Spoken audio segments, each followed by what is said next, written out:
उत्तर प्रदेश सरकार द्वारा समाज में नारी सुरक्षा, नारी सम्मान एवं नारी स्वावलंबन हेतु मिशन शक्ति अभियान चलाया गया है, जिसे जमदग्नि ऋषि के तपोभूमि जनपद जौनपुर में मूर्त रूप दिया है वीर बहादुर सिंह पूर्वांचल विश्वविद्यालय के माननीय कुलपति श्रीमती निर्मला एस मौर्य जी के मार्गदर्शन में एवं मनोविज्ञान की प्रवक्ता डॉक्टर जानवी श्रीवास्तव जी द्वारा।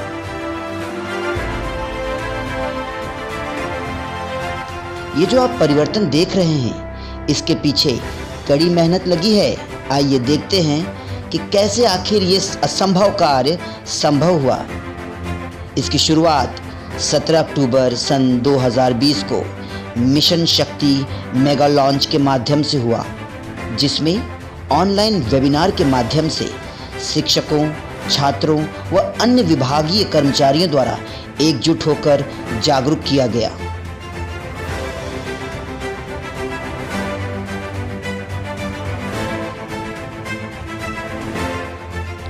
भारत के भविष्य को वर्तमान की गर्भ में उचित आहार मिले, इसके लिए ज़रूरी है कि शिक्षकों एवं विद्यार्थियों में बाल मनोविज्ञान की समझ विकसित हो।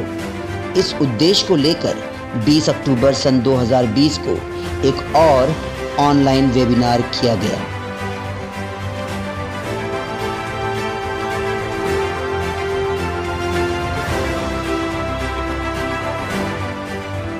आए दिन लगातार महिलाओं के साथ साइबर क्राइम बढ़ता जा रहा है। ऐसे में ज़रूरत है उन्हें जागरूक करने की। कैसे वो अपना पासवर्ड सुरक्षित रखें, कैसे वो अपना OTP किसी और को न दें, ऐसी तमाम जानकारियां ऑनलाइन वेबिनार के माध्यम से दिया गया। इसके साथ साथ लैंगिक हिंसा पर भी जागरूकता फैलाई गई। महिला सुरक्षा, सम्मान, स्वावलंबन एवं समाज की क्या भूमिका होनी चाहिए, इस पर भी 25 अक्टूबर सन 2020 को विश्वविद्यालय द्वारा एक ऑनलाइन वेबिनार कराया गया, जिसमें छात्रों एवं अभिभावक व शिक्षकों के माध्यम से प्रोफेसर रीता बहुगुणा जोशी जी द्वारा जागरूक किया गया।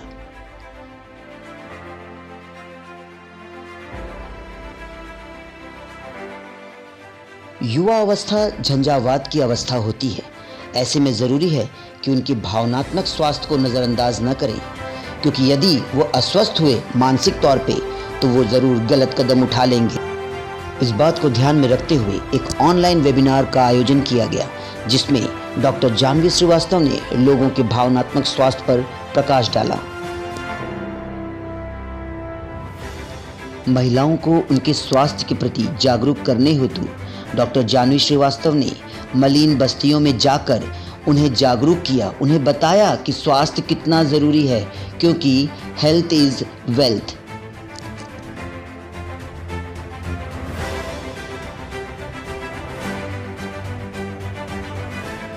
इतना ही नहीं, 24 दिसंबर सन 2020 को राष्ट्रीय महिला दिवस के उपलक्ष्य में नवजात पुत्री की माताओं को सम्मानित किया गया। उन्हें गौरवान्वित महसूस कराया गया कि यदि आपको पुत्री हुई है तो निराश न होए, क्योंकि ये भी आपके नाम को रोशन कर सकती है।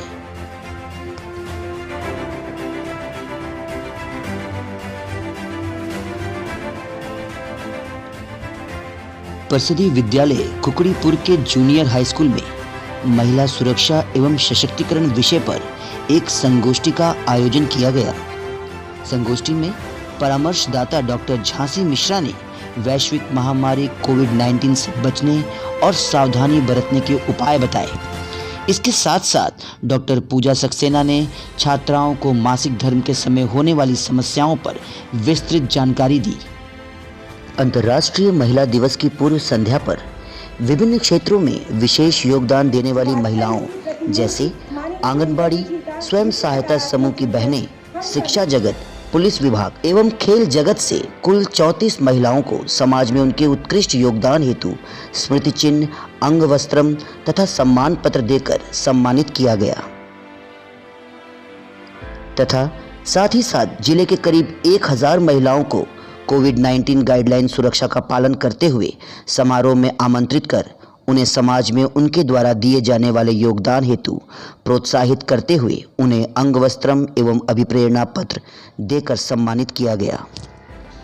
बालिका शिक्षा पर फिल्म बनाने वाले बेसिक शिक्षा परिषद के शिक्षक शिवम सिंह को हमार बिटिया हमार मान नामक फिल्म बनाने के लिए सम्मानित किया गया।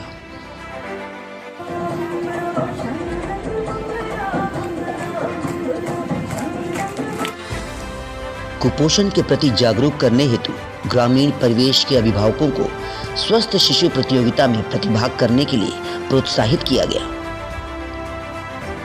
इस कार्यक्रम के माध्यम से माताओं ने जाना कि उन कौन कौन से पौष्टिक आहार का सेवन करना है जिससे बच्चे स्वस्थ और मस्त रहें।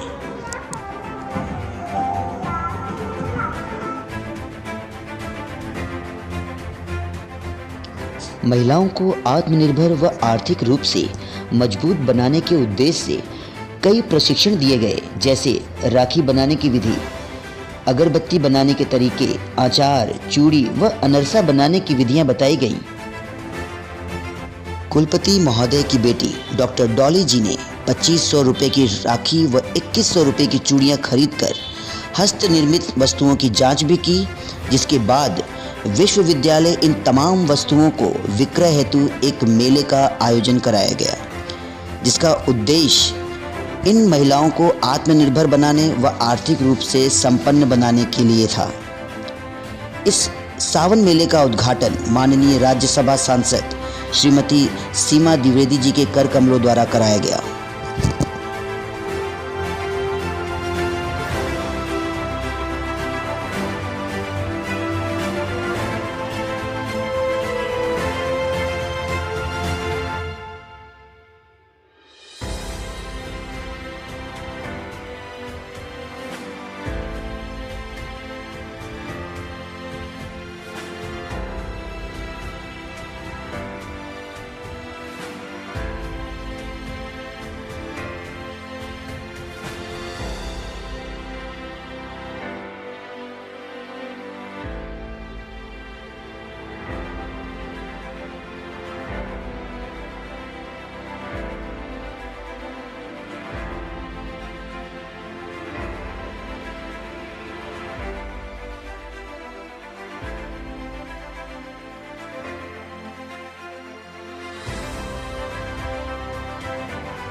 यह तमाम प्रशिक्षण डॉक्टर जानवी श्रीवास्तव ने ब्लॉक स्तर पर जाकर लोगों को दिलाया।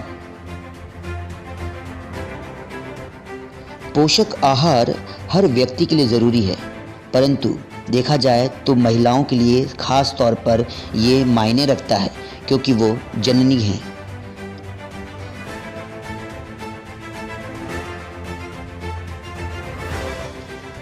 महिलाओं में छिपे तमाम हुनर को जानने के लिए ग्रामीण परिवेश में विभिन्न गांवों में जाकर महिला चौपाल लगाए गए, ताकि ये ज्ञात हो सके कि किस महिला में किस प्रकार के हुनर छिपे हुए हैं, ताकि उन्हें तराशा जा सके। मिशन शक्ति फेज 3 के अंतर्गत चुप्पी तोड़ो मुंह खोलो इस कार्यक्रम के माध्यम से छात्राओं को जागरूक करने के लिए ऑनलाइन वेबिनार का आयोजन किया गया। सभी महिलाएं आत्मनिर्भर हो, उस दिशा में वो लगातार उनकी संरक्षण में हम सभी काम कर रहे हैं। और मैं महिला अध्ययन केंद्र की प्रवक्ता भी हूँ और मिशन शक्ति की समन्वयक भी हूँ। तो उनके दिशा निर्देश में हम हमेशा लगातार इस तरह के कार्यक्रम करते रहते हैं, ताकि फेज 1 के कार्यक्रम हो या फेज 2 के कार्यक्रम हो, जितने भी वेबिनार हमारी हुए हैं या फिर जितने भी हमने गाँव में जाकर ग्रामीण क्षेत्रों में जाकर अवेयरनेस कार्यक्रम किए हैं, पूरा जो भी कैलेंडर आया था फेज 1 के लिए और फेज 2 के लिए, वो सभी हम लोगों ने फॉलो किया और बहुत बड़े पैमाने पर, बहुत बड़े स्तर पर हम लोगों ने एक मिशन शक्ति का सारा कार्यक्रम हम लोगों ने आयोजित किया। और एक महिला शक्ति सम्मान का भी हम लोगों ने कार्यक्रम आयोजित किया था अंतर्राष्ट्रीय महिला दिवस की पूर्व संध्या पर, जिसमें जिले की करीब 1000 महिलाओं को हम लोगों ने आमंत्रित कर उन्हें उनके उत्कृष्ट कार्यों के लिए मोटिवेशन प्रमाण पत्र भी दिया था। सभी को जय हिंद।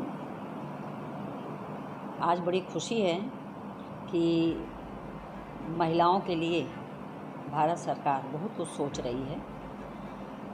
हम लोग कहते हैं कि दुनिया की आधी आबादी महिला शक्ति है और महिलाओं के लिए सरकार के द्वारा अनेक प्रकार की योजनाएं चलाई जा रही हैं। उनको केंद्र में रखते हुए एक बहुत बड़ा कार्यक्रम आयोजित किया गया था, इसको मिशन शक्ति मेगा लॉन्च।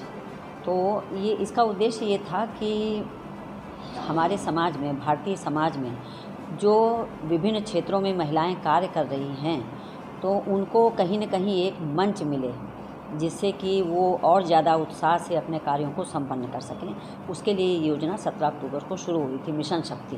भारतीय समाज में माना जाता है कि जब बिटिया होती है तो लोग बड़े दुखी हो जाते हैं और जब बेटा होता है तो लोग ढोल पीट करके उसका स्वागत करते हैं। तो ये पहली बार यहाँ हुआ विश्वविद्यालय में कि हमारी जो महिला अध्ययन केंद्र की प्रभारी हैं श्रीमती जाह्नवी श्रीवास्तव, हम लोगों ने एक टीम बनाई है। तो टीम की महिलाएं अस्पताल में गईं और वहाँ पर जो बालिकाएं जन्म जिन्होंने लिया था उनकी माताओं को गुलाब का पुष्प देकर सम्मानित किया गया। तो ये बहुत बड़ा एक कदम है कि महिलाएं यदि ठान लें तो बहुत कुछ समाज में कर सकती हैं और कर रही हैं। ये आप सभी देख रहे हैं, जान रहे हैं, महसूस कर रहे हैं। तो ये काउंसलिंग डॉक्टर जाह्नवी अपने डिपार्टमेंट में मनोविज्ञान से हैं, वो व्यावहारिक मनोविज्ञान विभाग से हैं। तो वहाँ पर एक मेरी इच्छा थी कि चूँकि अब कोविड-19 था तो बहुत से विद्यार्थी बड़ी दुविधा की स्थिति में थे और उनको काउंसलिंग की ज़रूरत थी। तो एक शुरुआत हमारे यहाँ हो गई है विश्वविद्यालय में काउंसलिंग के, विद्यार्थियों के काउंसलिंग के। और मेरी इच्छा ये है कि केवल विश्वविद्यालय नहीं बल्कि यदि आसपास के गांव के विद्यार्थी, महिलाएं भी, लड़के भी उससे जुड़ना चाहें तो काउंसलिंग से वो जुड़ सकते हैं। और काउंसलिंग का मतलब ये नहीं होता, जैसे कई लोग हमारे समाज में एक भ्रम की स्थिति है कि यदि हम किसी की काउंसलिंग करा रहे हैं तो हो सकता है उसकी मनस्थिति गड़बड़ है या वो पागल है। ऐसा नहीं है। हमको ऐसा लगता है कि आज जो समाज बदल रहा है, जो समय बदल रहा है, उसमें हर व्यक्ति को अपनी काउंसलिंग कराने की ज़रूरत है। तो ये स्थिति है। लगातार इस पर विश्वविद्यालय कदम बढ़ा रहा है, अपने कार्य कर रहा है और भविष्य में शायद 1 साल में हम इसकी, जो हम लोग कहते हैं ना कि हम एक परीक्षा से गुजरते हैं फिर उसका एक उत्तर आता है, तो 6 महीने 8 महीने में इसका एक जो उत्तर है, रिज़ल्ट जिसको कहते हैं, वो रिज़ल्ट आपको देखने को मिलेगा।